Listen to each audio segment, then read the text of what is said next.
Disrespect is an unfortunate reality that each of us will face at some point in our lives. It can appear in many forms, whether it's being belittled by a colleague, ignored by a friend, or publicly humiliated by a stranger.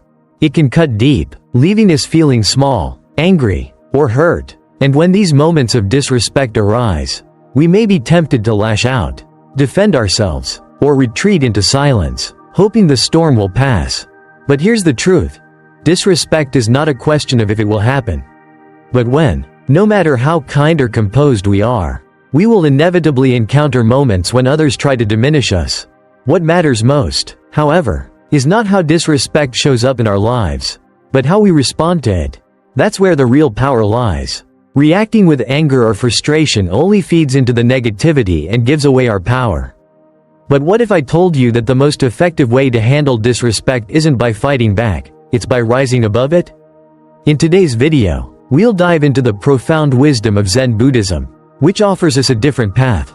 Zen teaches us that true strength is not found in reacting to disrespect, but in responding to it with wisdom, calmness, and grace. Picture a river flowing gently through a valley, undisturbed by the stones thrown into it.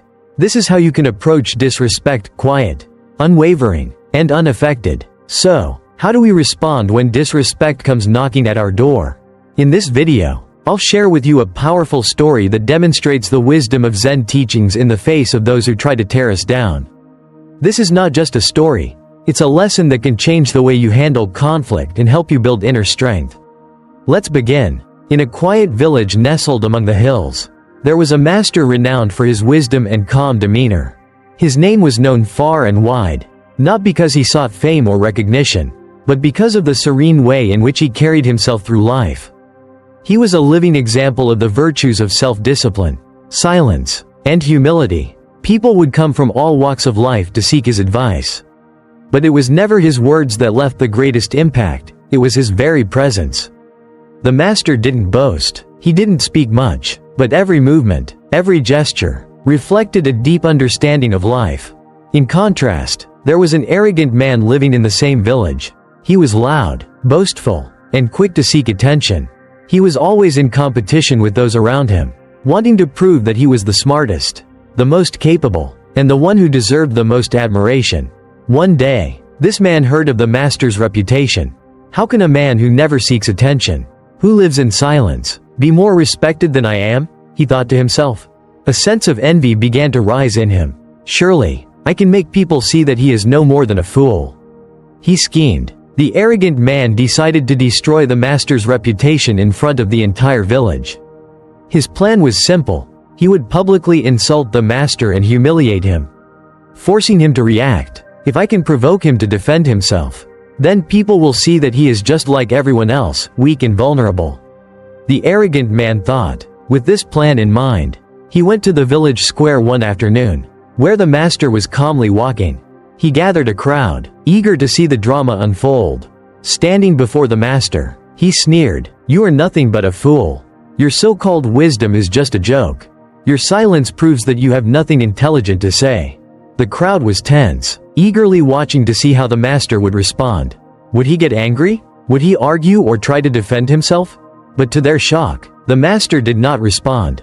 He remained completely still, unbothered by the insults. He simply smiled gently and gave a slight bow, his demeanor calm and unshaken. The arrogant man was surprised. He had expected a fight, an emotional outburst, or at least a response of some kind. But the master's silence seemed to cut through his attempts at provocation. Frustrated, the man decided to turn up the heat. He shouted louder, "What's the matter, old man? Are you too weak to defend yourself? Or maybe you're just afraid? Your silence proves you are a coward." Still, the master did nothing. He didn't flinch, didn't raise his voice, and didn't even show any signs of distress. His calmness was like a mirror, reflecting the arrogance of the man who was trying to provoke him. The crowd began to murmur among themselves, intrigued by the master's peaceful presence in the face of such harsh insults. Unable to tolerate the silence any longer, the arrogant man demanded, "Say something. If you are truly wise, then speak. Defend yourself." The master remained silent for a few moments before he finally spoke. His voice soft but firm. He looked at the arrogant man and asked, "If someone offers you a gift, but you do not accept it, to whom does the gift belong?"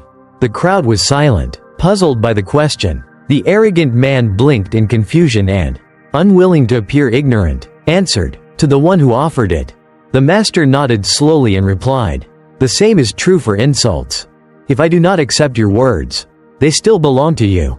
The arrogant man was struck silent. He had expected to see the master squirm or fight back, but instead, he had been handed a lesson in wisdom. The master's response was not one of anger or defense, it was one of complete disengagement. The insults the arrogant man had thrown were like gifts, offered but not accepted, and because they were not accepted, they had no power. The arrogant man stood there, red-faced and speechless. He was embarrassed, not because the master had insulted him back, but because he realized that his insults had lost their power. The master had refused to accept them, and in doing so, had stripped him of his ability to hurt or provoke. The crowd, witnessing this exchange, murmured in admiration. They had come to see a fight, but what they witnessed instead was a quiet demonstration of inner strength, of wisdom that came not through words, but through action. The arrogant man, humiliated and defeated by his own actions, turned and walked away, realizing that he had been the one exposed as foolish. The master, on the other hand, stood tall and calm, unaffected by the chaos that had just unfolded around him. In his silence, he had won not through confrontation, but through composure. He had shown the world that true wisdom does not come from reacting to disrespect. It comes from knowing that you have the power to choose your response, or to not respond at all. The lesson was clear. Disrespect only has power over us when we accept it. When we refuse to take it in, we disarm the person who tries to hurt us. The master's strength was not in his words, but in his ability to stay grounded, to remain unshaken, and to let the arrogance of others fade away without giving it any room to take root in his heart. In Zen, we are taught that disrespect only has power over us if we accept it. Imagine a situation where someone offers you a gift, but you refuse to take it. In that moment, the gift no longer belongs to you. It remains with the person who offered it. The same principle applies to insults. When someone insults you, it's as if they are offering you a gift. If you do not accept it, it no longer holds any power over you. This lesson is at the heart of the first encounter between the master and the arrogant man. When the arrogant man stood before the master and hurled insults at him, he was offering a gift of disrespect. The master's refusal to accept that gift by remaining silent and calm stripped the arrogant man's insults of any power. The master didn't react with anger, didn't defend himself, nor did he feel the need to prove anything. His silence was his power, and in that silence, he taught the arrogant man a profound lesson. When we face insults or disrespect in our own lives, our natural instinct is often to react. We might get angry, feel hurt, or try to defend ourselves. This is how most people respond, by engaging with the disrespect and allowing it to affect them. However, when we react in this way, we are, in a sense, accepting the disrespect. We are giving it space within us, letting it take hold and influence our emotions. By reacting, we hand over our power to the person who is insulting us. But when we choose not to react, when we decide to remain composed and calm, we take away the power of the insult. In doing so, we show the person insulting us that their words have no effect. We become like a mirror, reflecting their negativity without absorbing it. The more we refuse to engage with the disrespect, the more we disarm the person trying to provoke us. In the case of the master, his silence acted as a powerful response. The arrogant man expected the master to react, perhaps with anger or embarrassment. But when the master remained still, without responding to the insults, the arrogant man's words became hollow. The master's calmness left no room for the arrogant man to find satisfaction in his attempt to provoke a reaction. The arrogant man was met with nothing but silence, and in that silence, his power was completely diminished. He was left feeling confused and powerless, unable to get the reaction he wanted. The lesson here is clear. When we remain unshaken in the face of disrespect, we take away its power to harm us. The key is not to engage emotionally or defensively. Instead, we can choose to be like the master, composed, unbothered, and unaffected. This doesn't mean that we suppress our emotions or ignore our feelings. but rather that we don't let the words or actions of others dictate how we feel. When we refuse to accept the gift of disrespect, it loses its meaning, and we maintain control over ourselves. Consider this: when someone insults you, they expect you to get upset, to argue, or to feel hurt. This is the reaction they want, because it feeds into their need for attention or power. But when you respond with silence or composure, you deny them the satisfaction of provoking you. The more you remain calm and unaffected, the more you reveal the true nature of the situation. The person who insults you may start to feel foolish, as their words have no effect. In this way, the arrogant man in our story was not defeated by the master's words, but by his own failure to provoke any reaction. The insults he threw at the master only served to expose his own weakness. The master's silence held up a mirror, reflecting the arrogance and bitterness of the man who tried to belittle him. And in this silence, the master demonstrated that the greatest strength lies not in reacting, but in choosing how we respond. In our daily lives, we can apply this wisdom by refusing to accept the insults or negative comments of others. When we encounter someone who disrespects us, we can choose to remain calm, to not engage in the negativity, and to let their words fall away without taking root. By doing so, we maintain our peace, and we rob the person of their power to make us feel small. The power of ignoring insults lies in the wisdom of knowing that we are not defined by the words of others. When we choose not to react, we reclaim our power, and we prevent the disrespect from gaining a foothold in our lives. Just as the master remained calm and unshaken, we too can choose to remain steady and composed in the face of disrespect, allowing us to rise above the negativity and walk through life with inner peace.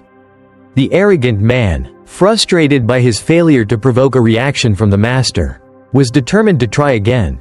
He had been humiliated by the master's composed silence, and his pride couldn't bear the thought of being ignored. The next day, he decided to follow the master through the bustling marketplace, where people were going about their daily routines. The arrogant man, seeking attention, thought this would be the perfect opportunity to once again ridicule the master in front of a crowd. As the master walked calmly through the marketplace, the arrogant man approached him, raising his voice so that everyone could hear. "Look at this wise man," he said mockingly, pointing at the master. "So silent, so great. Perhaps he's just deaf and dumb." The people around them turned their heads, curious to see how the master would react. They expected a confrontation, a retort, or at least a defense. But to their surprise, the master didn't become angry or try to justify himself. Instead, he turned to the arrogant man, his expression soft and serene. With a warm smile, he said, "Thank you. It must take a lot of effort to entertain so many people." The arrogant man, caught off guard by the master's response, faltered for a moment. He hadn't expected kindness. He was prepared for resistance or anger, even humiliation. But the master had offered none of that. Instead of fighting back with words or retreating into silence, the master had responded with compassion. The arrogant man was taken aback. He didn't know how to respond to such an unexpected reaction. But the master didn't stop there. He looked at the arrogant man with genuine curiosity, asking, "Your words are sharp, but I wonder, do they make your heart happy? Or do they come from a place of pain?" The crowd fell silent. The question was simple, but it carried deep wisdom. The master had not attacked the arrogant man in return. Instead, he had mirrored the man's own words, but with kindness, and in doing so, he forced the arrogant man to pause and reflect. The arrogant man had expected the master to react with anger or defensiveness, to rise to the bait.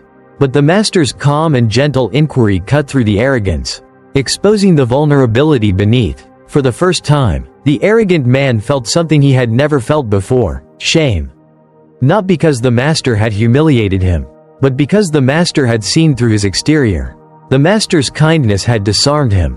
The arrogant man's insults, which were meant to hurt and diminish, now seemed meaningless. Instead of feeling the satisfaction of putting the master down, the arrogant man was confronted with a deeper truth. His cruelty was rooted in something painful inside of him, something he hadn't acknowledged before.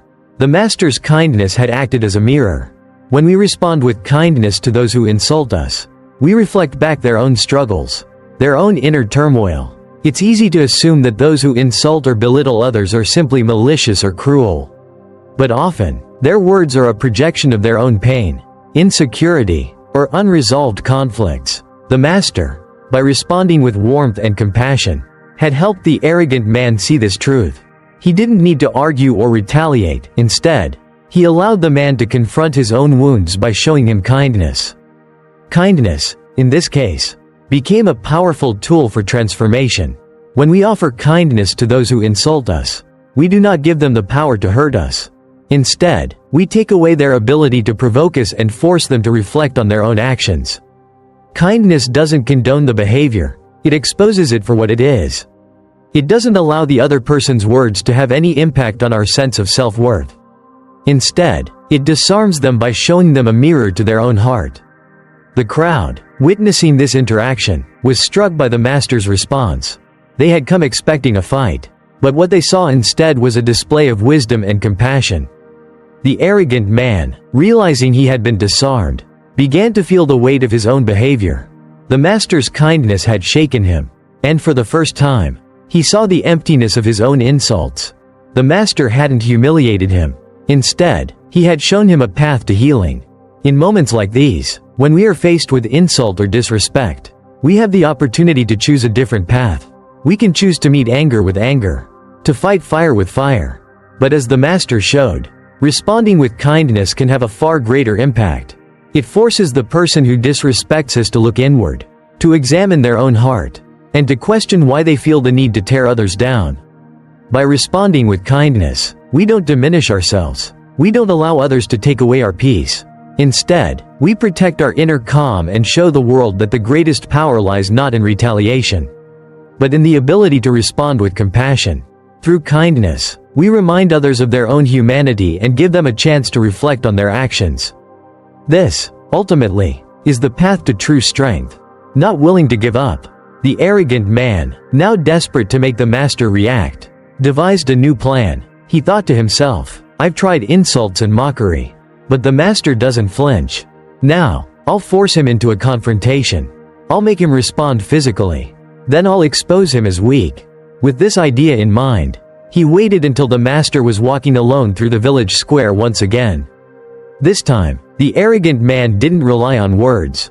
Instead, he picked up a small rock from the ground, aimed carefully, and threw it at the master. The rock hit the master's robe, making a soft thud as it landed.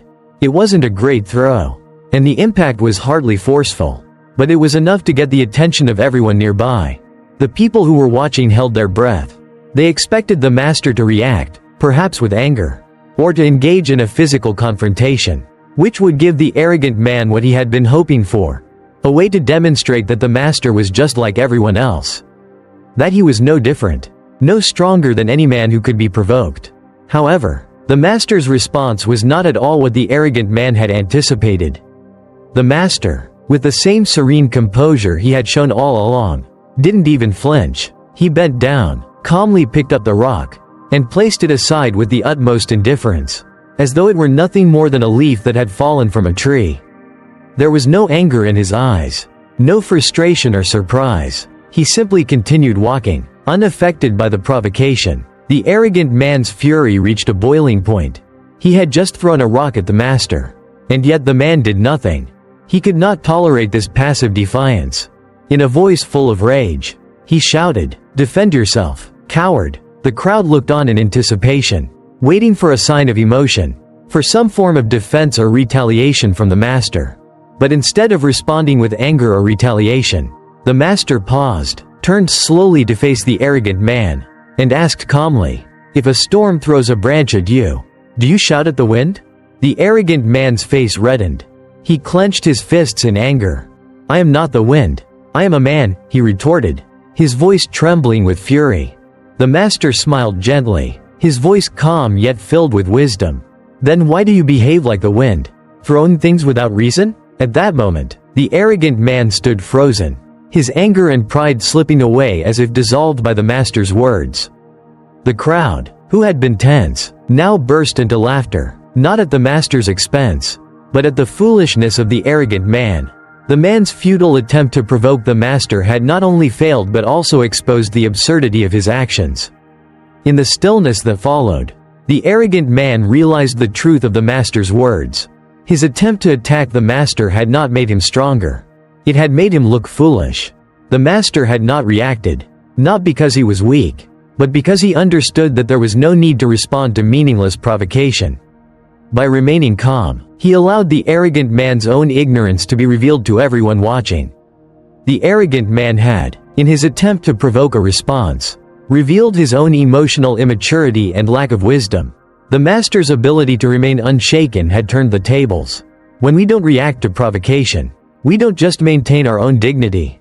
We allow the other person's actions to expose their own weakness. This is the true power of staying composed. When we are provoked, the natural instinct is to fight back, to meet fire with fire. But what the master demonstrated in this encounter is that the greatest form of victory is not in defeating the other person but in allowing them to defeat themselves by revealing their own folly. The arrogant man, humiliated and now fully aware of the absurdity of his actions, turned away and walked off in shame. His attempt to make the master appear weak had backfired. The master had remained calm and composed, exposing the man's lack of self-control and wisdom. This third encounter teaches us a vital lesson. When we are provoked, the best course of action is often not to respond at all. Instead of fighting back with anger, we can allow the other person's actions to reflect their own ignorance. By doing so, we maintain our own peace and composure while letting the other person show their true character. In a world full of conflict, there is great strength in choosing not to engage, for in doing so, we allow others to reveal their own flaws without ever lifting a finger.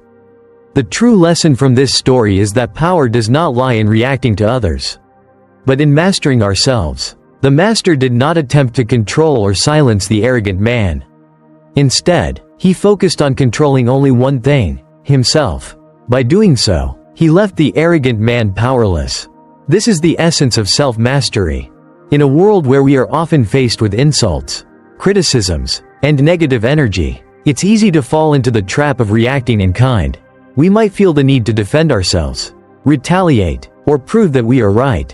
However, this only perpetuates the cycle of negativity. The more we react, the more we give away our power to those who insult or disrespect us.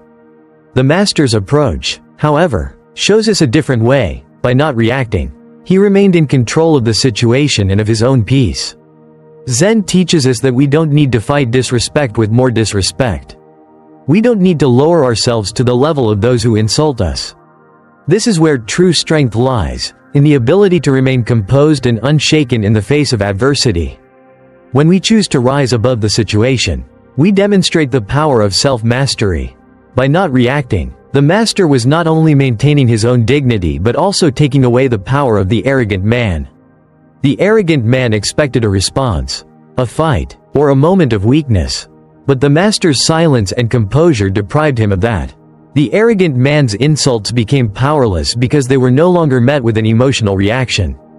Instead of engaging in a battle, the master simply allowed the man's own actions to expose his true nature.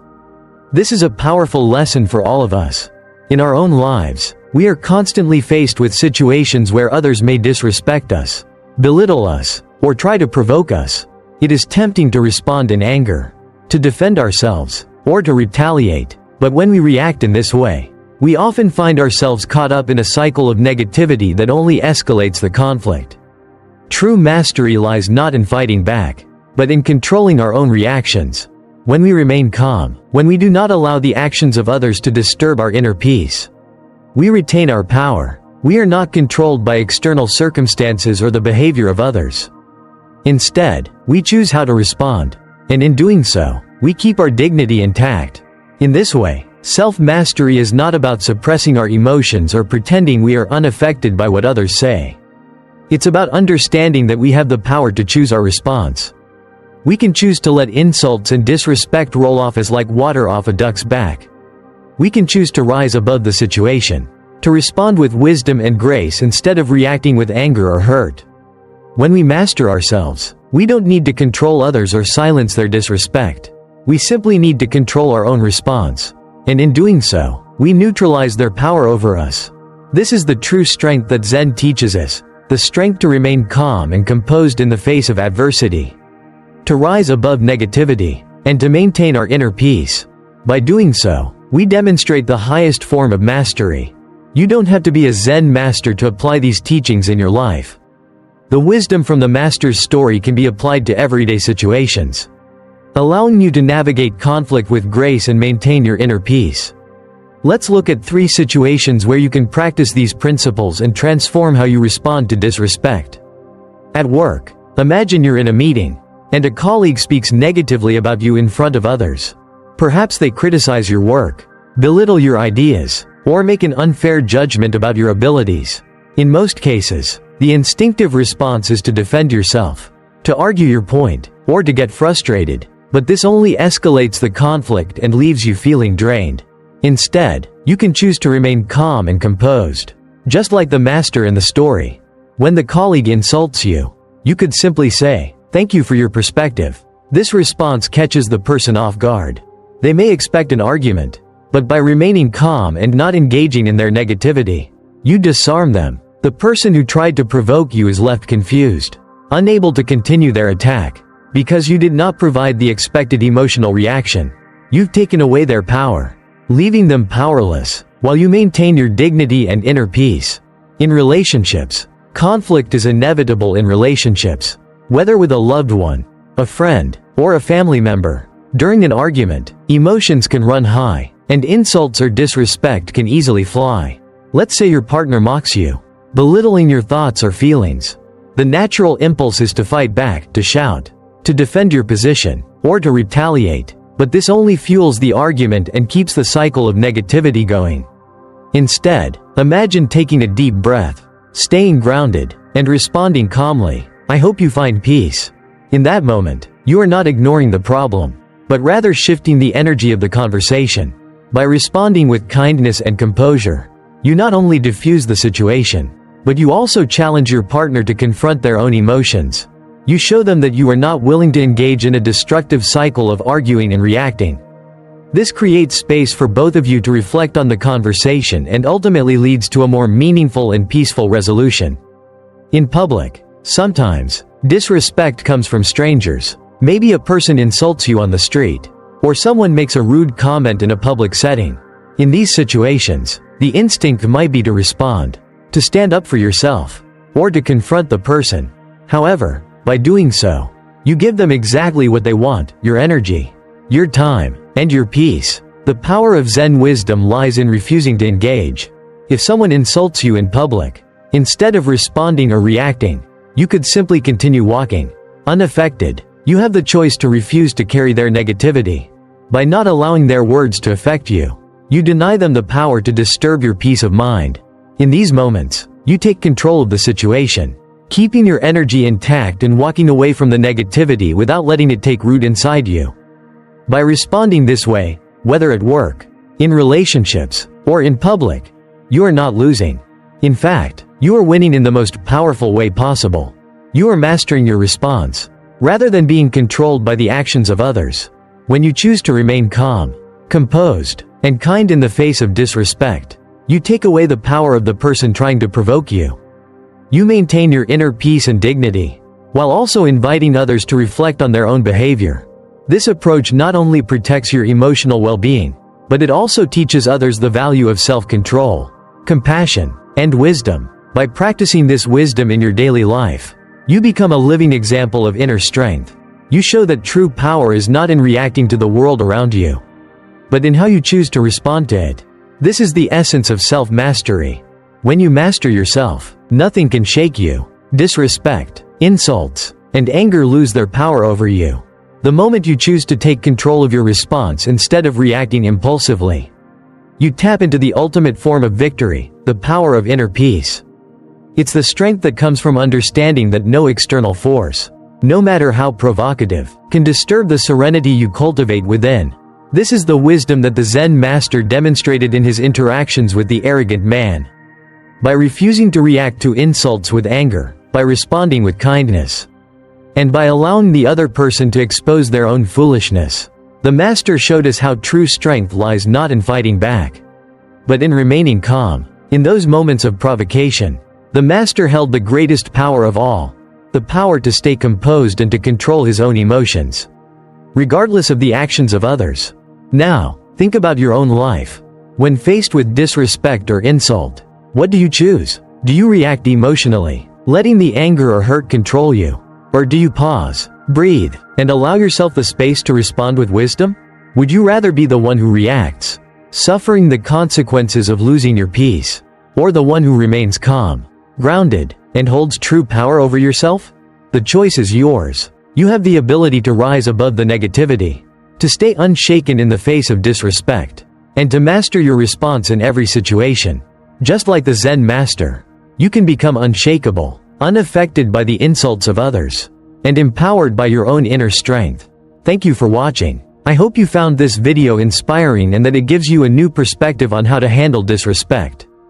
Don't forget to subscribe and leave a comment below to share your thoughts. What would you like to learn next? I look forward to seeing you in the next video, where we continue to explore the path to true inner peace and wisdom.